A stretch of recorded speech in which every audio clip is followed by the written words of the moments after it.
What I remember about the release of Star Wars Battlefront 2 is how hyped I was. During the waning hours of school, my father and I were discreetly transported to a nearby GameStop. It was a loud trip. We both knew about the game, what I was about to play. Did we have any doubts? Concerns the game might be bad? Perhaps. But we didn't say a word. Not when we bought the game. Not when I popped it into my Xbox. And not when I saw the main menu. Not a word.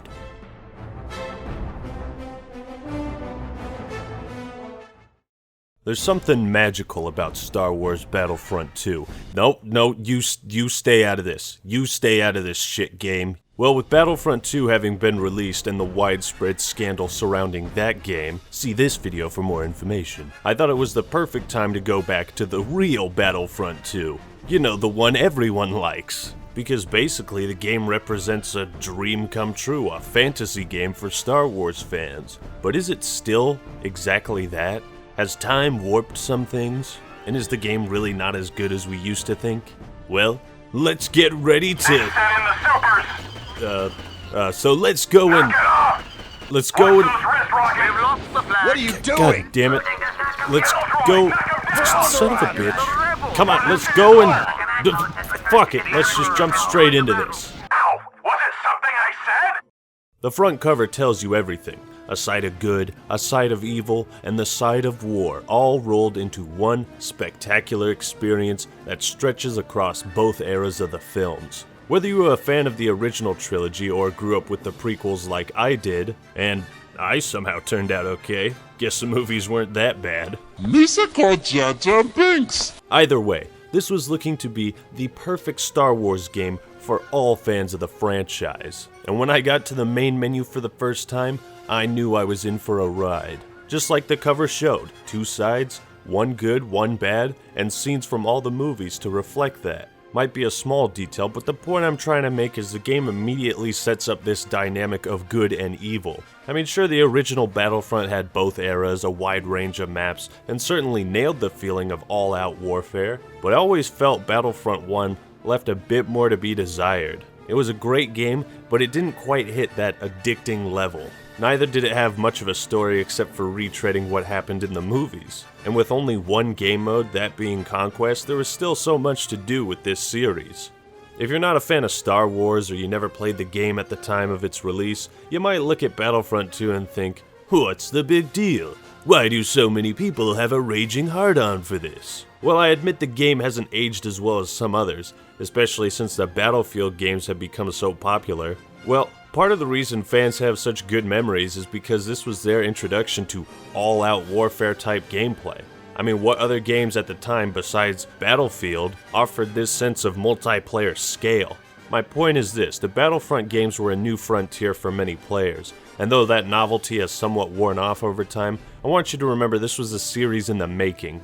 Now, some things we used to take for granted back then, I'm thinking of now. God, I can't believe there used to be a time when you just popped a dope-ass game into your console and you could play it, no bullshit. No extensive manufactured grind for worthless cosmetics, no shady developers you gotta look out for. Is this good for the player? No 5-hour updates or seasons passes, no forced online connection, loot boxes, or any of that extra crap you have to worry about now. Just you and the game. A huge, open-ended Star Wars battleground. It was because of this formula and the possibilities to expand on that in the future that so many people look back on these games with fondness. Because this was the first time I ever truly felt immersed in the Star Wars universe, like I was really taking part in these huge epic battles across some of my favorite movies. I mean, Rogue Squadron was great, but that was only a flying game. Jedi Outcast, Jedi Academy, and the KOTOR games were incredible. However, they didn't offer a sense of large-scale warfare. LEGO Star Wars was surprisingly fun, but a bit too kid-friendly. We wanted something a little bit more mature, a little more badass and cool. And this is what tied all of those elements and those of the Star Wars universe into one neat package. A game that wasn't shy of a more mature story, a game you could play through Xbox Live, 4-player split screen for all the modes, a game made first and foremost with the fans in mind. Battlefront 2's campaign is actually pretty simple when you look at it, but is that a bad thing? No, not at all. The story follows the journey of the 501st, an elite squadron of clone troopers under the direct command of Chancellor Palpatine. Your missions revolve around executing Palpatine's master plan. Getting crystals for the Death Star, executing Order 66, and eventually transitions into missions for the Empire. Again, the front cover, main menu, and now the story are all about interweaving the two eras. Quite honestly, they did a fabulous job of that. What I love so much about the story is when you watch Episode 3, you can look at these huge battles and think, oh man, I'm probably that clone that just got killed. Or like, oh shit, I'm that clone that's gonna kill Aayla Secura. A lot of these clones you see in the movie are part of the 501st that's in the game. That's a really neat way to tie in Battlefront 2 with Episode 3, and in my opinion, it makes Episode 3 a lot better. With only a few veteran pilots on planet, many of the 501st were pressed into service to drive off the Seps and buy time for a pair of Jedi Knights to rescue the Chancellor. After disabling the final capital ship, General Kenobi and Skywalker took advantage of the opportunity we'd created and rescued the Chancellor. Took all the credit, too. You could look at the clones that marched into the Jedi Temple and imagine yourself as one of them. Kinda fucked up, but hey. It really made the clones more relatable, something that was missing in the films. Despite being from the perspective of a single clone trooper, the story sheds light on many of the behind-the-scenes aspects of the war, and how the clones transitioned into becoming stormtroopers. You get the fact that they have to follow orders, but they don't always emotionally agree with those orders. When the 501st was finally rotated out of Felucia, Aayla Secura made a point of seeing us off personally, calling us the bravest soldiers she had ever seen. It's a good thing we were wearing helmets, because none of us could bear to look her in the eye. As far as simplicity goes, all of these cutscenes were made from in-game assets. It's literally just gameplay edited to be slightly more cinematic, but it's powerful because of the narration that goes over it. There's one voice actor, Temuera Morrison, who does a fantastic job despite no visual character to get attached to. You're able to sympathize with the clones and he helps ground these conflicts in reality. Well, the reality of Star Wars. Aside from Republic Commando, I think this is the only Star Wars game that actually attempts to highlight the horrors of war. Maybe in not the most dramatic of ways, but still. You might think because the presentation of the story is so simplified that it doesn't amount to much, but with a lot of shooters these days, you're lucky if you actually get a campaign. Now, gameplay has you going through the multiplayer maps, but with different objectives and challenges to overcome. It's pretty linear and not the greatest example of a shooter campaign, but again, the feeling of being a clone or a stormtrooper taking place in these epic battles, following orders, that's what makes it feel special. This was a love letter to Star Wars fans, and that's really all it needed to be. It goes to show you can have something as little as one dude narrating a bunch of stuff the fans don't know about, tie it in with the films, and manage to make something a lot of people really liked. We all saw what happened when Battlefront 2015 EA The Rebooting came out. It didn't have a story or a campaign, so you gotta give credit where credit is due. Despite being mostly focused on multiplayer, the designers this time made the effort, went through, and created a decent campaign. It's interesting how certain scenarios are only available in the single player, like Empire vs. Clones or Empire vs. Droids, so it still manages to mix things up. It's fun on normal difficulty and can be quite challenging going through on Elite, but if you got a buddy or three, then good times await. The multiplayer is still so much fun, but the game is at its best when played with friends. To be honest, I'm pretty bummed I was never able to play this on Xbox Live, with real people. That would have been crazy fun, and even though the Steam servers are back, the PC port is pretty buggy. Now, an interesting fact is when Microsoft was shutting down the servers for Xbox Live, Battlefront 2 had the second highest population, behind Halo 2. That's pretty remarkable, so it definitely had a dedicated player base for at least 5 years. Let me just say, the in-game voices are so freaking classic. Look out, it's Major Malevolence! General Grievous! Skywalker? No one said anything about fighting Skywalker. I'm out of here. This is not a drill. Repeat, this is not a drill. They've sent in the supers, just like the simulation.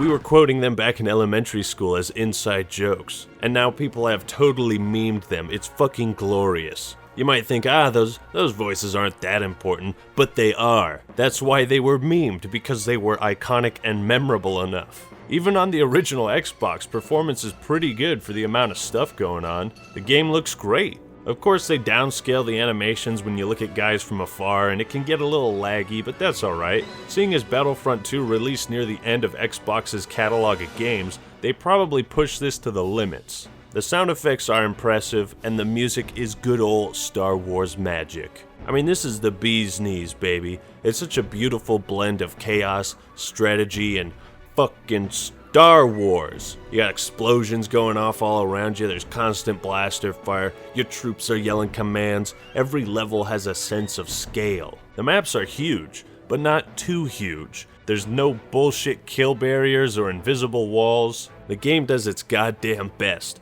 to immerse you and make you feel a part of a huge conflict. There are tons of things to interact with. Fortifications for the Wookiee base on Kashyyyk that you can destroy, mounted turrets you can get in, auto turrets in certain places, healing and ammo droids. There's a lot of things you can do in each match. Of course, these levels are set in several of the memorable locations such as the Death Star, Kamino, Tantive 4, Coruscant. But what's more impressive, and I've just realized this now, was how good they nailed the aesthetics and feeling of each planet. For 2005, these maps look great.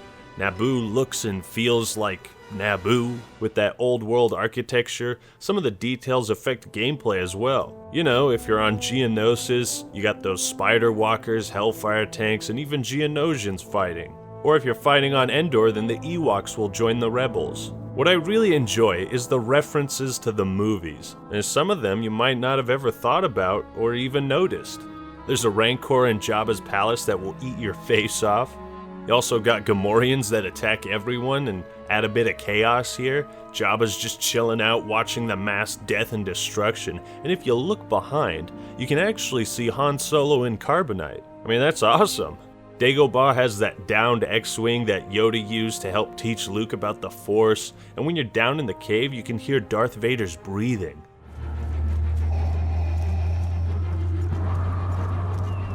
You might have also recognized Yoda's hut is one of the command posts. Then there's those big wing things on Mustafar that were in Episode 3, and the Death Star has everything. The hangar bays, giant laser kaboom room, and even the conference table where Vader choked that guy. Utapau has the hangar when Obi-Wan jumps down and says, "Hello there."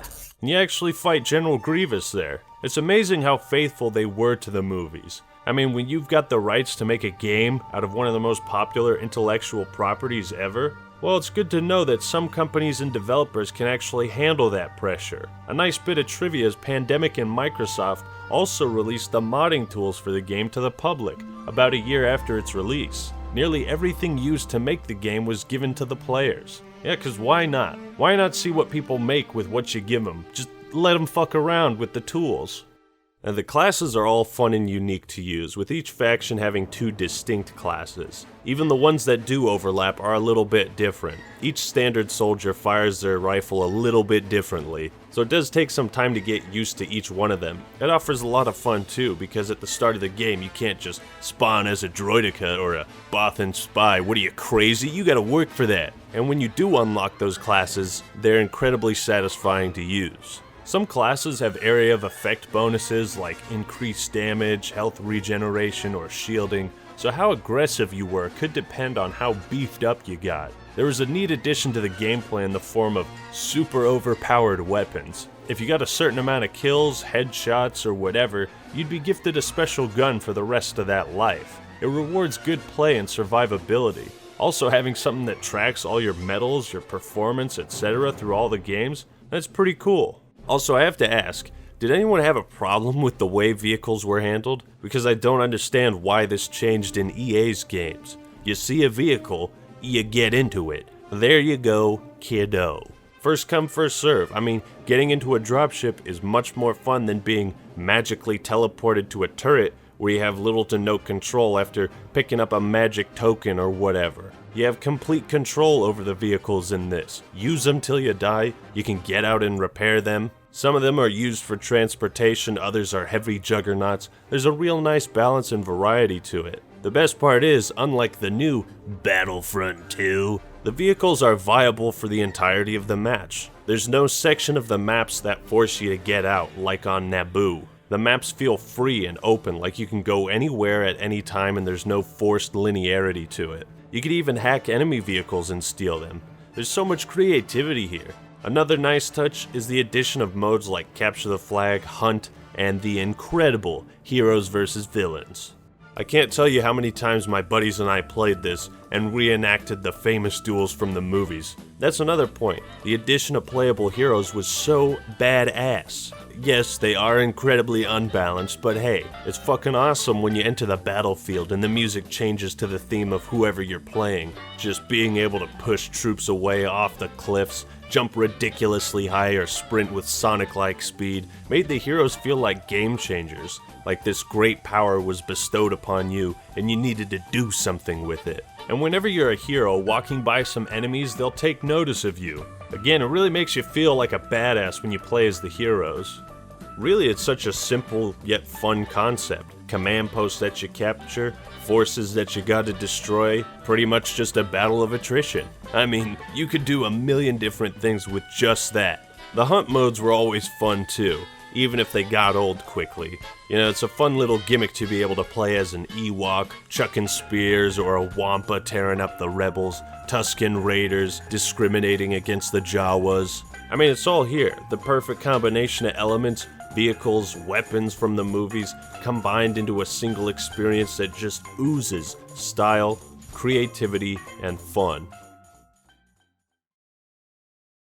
Probably one of the coolest features of any video game ever were the space battles. I mean, this type of combat in 2005 was off the chain. There were so many options. You could stay inside to defend your hangar, you could use one of the turrets on the ship, you could grab a bomber and destroy their ship from the outside, go for kills in a speedy fighter jet, or take a transport and destroy the ship from the inside. It was so connected and glorious. Again, the freedom of choice here. There was a lot of different strategies, and it was all about working to focus on certain objectives. If you took out the enemy's frigates or focused on their turrets, your allies would have a much easier time moving around. If you destroyed the auto turret defenses, you wouldn't get any points, but you'd cripple their defenses. And you even had the choice of stealing enemy ships as well. You got to pilot the X-Wing, TIE Fighter, clone dropship, all of that great stuff. Once more, I want to reiterate how every aspect of the game was made in service to the fans. They went all out in creating this game to offer those iconic Star Wars battles, even in space. Controls were fantastic. Barrel rolls, spinning, shooting, thrusters. The controls are as good as Star Fox 64. It's truly impressive how Battlefront 2 managed to put the same level of quality into the space battles as they did the ground combat. You'd think this would be a gimmick mode, but they nailed it. It's not so complex it takes hours to understand how the mode works, and it's not so simple that you get bored of it after playing 2 to 3 times. It's a legitimate component of the multiplayer and one of the best things Battlefront 2 offers. The space battles were so fucking awesome at the time, I would always compare them to other sci-fi games. Oh, Halo Reach has space combat? Man, I wonder if they'll make a space battle mode as good as Battlefront 2's. Nope. Oh shit. Destiny has some cool looking ships, and it appears you can fly around in them. Maybe they'll finally make a game mode as good as Battlefront 2's. Nope! I've been waiting so long for another video game to come out and do what Battlefront 2 did, but better. And I think that's a testament to how fun and exhilarating the space battles were. But that wasn't the end of Battlefront 2's innovations. Galactic Conquest, a mode that turned the multiplayer into a form of Risk board game. You command different fleets, hold territory, use credits to purchase units or bonuses, and fight for control of the galaxy. Battlefront 1 had this mode, but it wasn't nearly as fleshed out. Instant action satisfied the immediate desire to play and have fun, whereas Galactic Conquest was great for a long-term investment. You'd be building up your armies and fleets over time, strategically choosing which planets to attack, where to defend, and when. Some planets were harder to take than others, so you'd wait till you had an immediate advantage before you launched your assault, or use a specific bonus to help your troops. Man, if you somehow got 16 or even 8 people together to play Galactic Conquest, that'd be some of the best shit you could find in a video game, period. As I've been saying, the reason so many people loved Battlefront 2 back then and now was all these features were great, and it was the idea of how they could be expanded and improved in future games. It was the ideas and concepts that made gamers fall in love with the series. It might be somewhat primitive now, but they nailed the formula so well. I mean, a modern day version of Galactic Conquest that builds off of this? I'd shit my pants for that. I'd pay $60 just for that. Back when this game came out, it was the shit. I mean, everyone I knew was either playing or talking about it. Looking at it now, Battlefront 2 certainly has some flaws. The AI on Naboo always gets stuck in this corner. The weapons and aiming could be kinda clunky. Felucia had low visibility with stuff popping up right in your face. First-person views were kinda buggy, and the overall AI were far from perfect. But the greatest tragedy is how all of this stuff could have been ironed out in the third game. How easy and profitable it would have been to make this a trilogy. When you already know you've got everything there, now just make it work perfect. The first 2 games were building up to something incredible. Battlefront 1 was more or less an experiment that was surprisingly fun and laid the foundation. The second introduced a lot of new features, weapons, heroes, mechanics, and original story, and the third game was never made. What could have been the greatest Star Wars video game ever just evaporated. There are many theories why the game wasn't released, and I'll link to some of that stuff in the description if you're curious. But what I'm trying to say is, the formula for these games would be so incredible to experience on a next-gen console. We all wanted the Battlefront series to continue to be one of Star Wars' flagships. And I guess that's why people really are attached to Battlefront 2, is because it was that golden child that passed away too soon and was revived by grave robbers. Despite the imperfections, Star Wars Battlefront 2 stands the test of time. Maybe not as mechanically solid as Mario 64 or Halo Combat Evolved, but it has its place as a classic Star Wars game made for the fans, especially when you consider that DICE and EA have had 2 attempts at recreating the magic here, and on both tries have failed to provide that. It harkens back to a time when games were finished before they put them on shelves. It's funny how the industry has changed. You've got all these continuous updates, seasons passes, free DLC, paid DLC. It's remarkable how so many games with all these benefits, and yet they cannot match or even get close to the amount of content Battlefront 2 offered. It gave us a new perspective into the films we love or don't love, improved the multiplayer in several ways, offered plenty of ways to play, unique maps, it innovated in all the right places, and most importantly, the game offered the immersion of being a soldier in the greatest battles across the Star Wars universe. And that is why Star Wars Battlefront 2 was so awesome. Hey, thanks for watching the video. You're pretty cool for making it to the end. But are you cool enough to comment with your thoughts and opinions? If you're interested in more Star Wars videos, then check the links in the description. And subscribe to The Act Man for more awesome content. Alright everyone, that's all I got for today. This is The Act Man signing out. Peace!